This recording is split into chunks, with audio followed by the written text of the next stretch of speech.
This is crazy. One Flames writer has proposed a perfect move for Calgary this offseason by way of a cheeky offer sheet. This could genuinely be perfect for Calgary in terms of what they're looking for the future and for how little they'd be giving up. Plus, the Flames got blessed last night and it has fans even more excited for the NHL Entry Draft in June. We're going to get into all that and more in this video, but first I want to welcome you to Flames Digest. I'm Mark Griffith.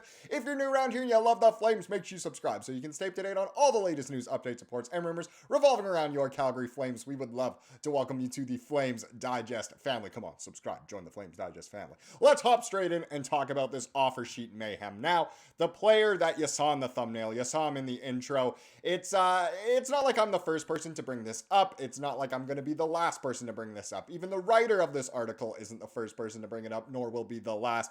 And it's really starting to make some grounds here, and it's offer sheeting a Mr. Maverick Bourque from the Dallas Stars. So Nick Lacoste here, all credit due to him for a great article here that really, shows all of the logistics of what this offer sheet could look like. I'm not even going to show close to the entire article, but please feel free to go give it a nice read. So he writes, making the case for the Flames to offer sheet Maverick Bourque. And it's honestly a pretty good case, and why not is what I'm saying. But let's get in. So with an exciting but quick end to the 2024-25 Calgary Flames season, fans are giving ample time to speculate and theorize regarding the next steps for the franchise. Who should we acquire to improve our team? Who should be on their way out? This is a yearly exercise where we make creative guesses until July 1st, when teams ultimately make decisions that are sometimes creative and seldom obvious. And that could be, the case about Maverick Bourque here. Now, the article goes into a huge introduction on who Maverick Bourque is, what his junior career was like, what his NHL career has been like,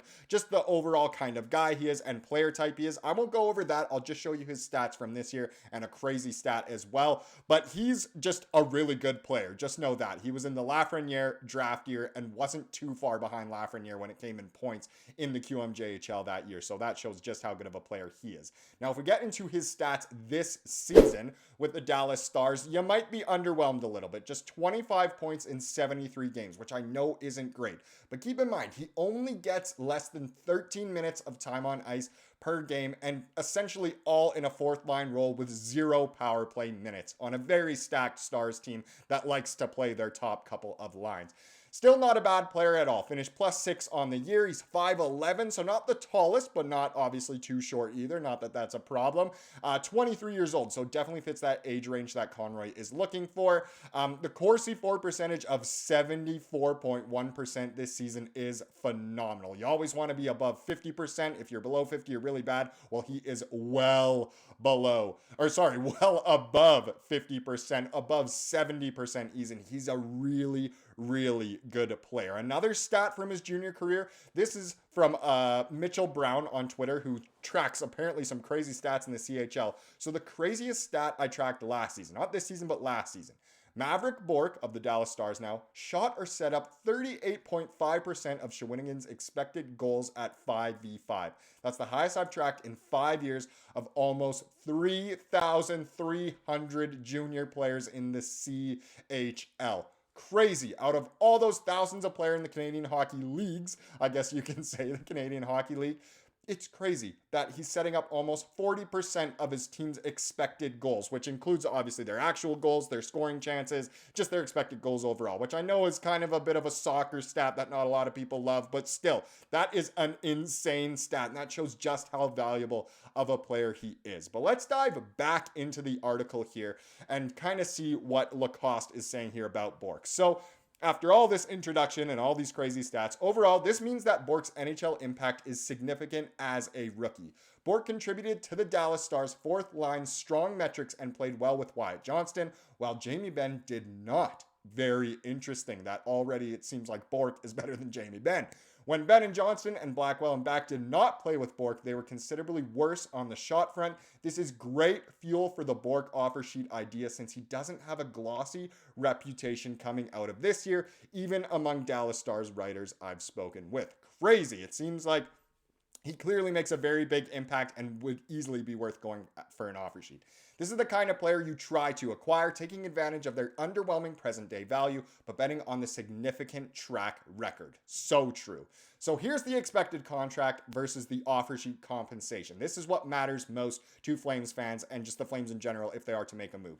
So according to AFB contract projections, Maverick Bourque is projected to earn a bridge deal, 2 years, $1.9 million. Not long-term, not a very high salary either, so fantastic. For a Dallas Stars team that gave Wyatt Johnston an $8.4 million and Mikko Rantanen a $12 million contract, the current form of Maverick Bourque needs to be in a certain price range to be worth keeping. Dallas has roughly $12.9 million in cap space for next season with only 8 forwards, 6 defenders, and 2 goalies signed with Ben, Granlund, Duchesne, Dadonov, Bourque, Blackwell, Ceci, and Smith all unsigned. Very interesting. I can see Dallas using that space for guys like Ben and Duchesne with minimal money available for the lineup margins, meaning any pressure from outside teams on a guy like Bourque might make Dallas part with the player. They might not have enough space left for him if a team were to try and sign an offer sheet, so why not go for it? Calgary could offer Maverick Bourque the following contract and pay the resulting compensation should Bourque accept and Dallas not match the offer. 1 year, $4.1 million, which is a little steep, but boom. The only compensation would be a 2026 second round pick. That's it for already, a guy who is an everyday NHLer for sure and has the potential to be amazing. Again, if I'm not convincing you, please read this article or read more about Bourque and how good he is, how steady his progression has been in development. It needs to be enough money to dissuade Dallas from matching, but it may be hard to justify paying Bourque higher than players like Mantha, Sharkey, Frost, etc. So I understand the human part of contract rankings. However, in a year's time when Maverick Bourque can sign a Calgary-initiated contract post-offer sheet and is protected in Calgary as an RFA, this is the window I'm playing for, and the higher AAV for Bourque on a short-term offer sheet is simply an expense toward building a contending lineup for the long term. In no way do you have to offer him more in your next contract at all. So it really, money-wise, business-wise, makes total sense. Next one here, conclusion. It's just a couple little screen caps here. So when looking for ways to improve the Flames for the long term, there may be free agents available this offseason to achieve that goal. However, there may be a unique opportunity here to grab a 23-year-old slow-developing NHL player who was the AHL MVP 2 seasons ago. Bourque may be at his lowest NHL value, which translates to an easier offer sheet price to swallow in Calgary's perspective. It seems like an absolute win. We're not asking Maverick Bourque to be a solution. Dustin Wolf and Parekh might be those types of game-changing players. The expectation for Bourque in this scenario is to support the strong skill-oriented foundation being built in Calgary.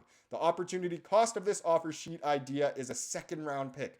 What is Bourque worth in a trade to you? Is it more than a second? Probably. It's time to get creative to support a growing young Calgary Flames core for next year's playoff push. 100% true. Why not at least test the waters and send out an offer sheet? I think this makes perfect sense. Again, all credit due to Nick Lacoste for writing this one out. Again, feel free to go read the entire thing. It's very interesting, and yes, there's obviously a couple red flags here and there, but overall, I see this as being essentially almost a perfect deal for the Flames, and why not go for it? Second round picks don't always end up being all that fantastic, so you just never know. Love the idea. Now let's get into a thank you to New Jersey, who were eliminated from the playoffs last night by the Carolina Hurricanes. So almost a thank you to Carolina in a way, just like we said thank you to them back in 2006. But with New Jersey failing to advance to the conference final round, their first rounder, owed to Calgary, will be 18th overall unless Montreal somehow manages to advance to the conference finals. I know we don't like mentioning Montreal when it comes to our picks, but it has nothing really to do with what picks we get or anything like that. Essentially, it just means that with the 16th overall pick heading to Montreal, the Flames will select at worst 18th overall with the Devils' first round pick acquired in the Markstrom trade. The pick would improve to 17th if the Habs reach the Eastern Conference Final, which I really don't think they'll do. They might get eliminated tonight. We will have to see. But overall, we get an 18th overall pick as well as Kevin Ball in that Jacob Markstrom trade. Devils really disappointed this year. I know they went through crazy injuries. They still have crazy injuries, but hey, we get an 18th overall pick about it, which is fantastic. We lost the 16th, but we got the 18th. So it's not like we really took that big of an L. We just went down 2 places in the draft overall. So I'm feeling a little bit better about the Monahan trade. Do I wish we obviously still had our pick? Of course. Way to go, Tree Living. But still, not bad at all. You can get some very good players at 18th overall. Just in the past decade or so. Players like Alex Tuck, Thomas Chabot have gone 18th overall. So who knows who we could select with that pick. Thank you to New Jersey for making this trade with us. And thank you to Carolina for knocking them out in that first round. Now let's wrap up this video with the comment of the day, as we love to do here on the channel. This one comes from yesterday's video, obviously going over some certain rumors about what the Flames might do this summer. And this was a great one from D. Chappelle here. So signing our RFAs. Coronato, 6 years by $6.5 million. Very, very affordable contract. Love the term as well. Not too long, not a bridge deal either. Zary, a bridge deal. 2 by 3.5. I think that works as well. Vladdy, 1 by 3 mil, a little steep for my liking, but I think it makes sense for, next year with how much cap space we'll have. Ball, 5 by 5.5 mil. That one, yes, I do like it. Maybe he might be worth a little more, honestly. I think he's, our best defensive defenseman, goes without saying, but he might be, very valuable when it comes down to it. If he does want to sign that, I'm down, and maybe try and lock him up for a little longer. But overall, I do like that. Makes sense. Wolf will play out the next season before signing a big extension. I agree. Raz plus a prospect if Raz doesn't agree to an extension right away with the Sabres for Byram. I don't know. I might want to go Raz for Byram plus a prospect, but that's just me. And then try and offer sheet Morgan Geekie at 7 years by 6.8 mil. That's a very interesting one. That could be its whole own video. So that's a very interesting overall. But I love analysis like that. And thank you so much for sharing. Thank you for watching this video. Please subscribe, like you saw here today, and have a wonderful rest of your day.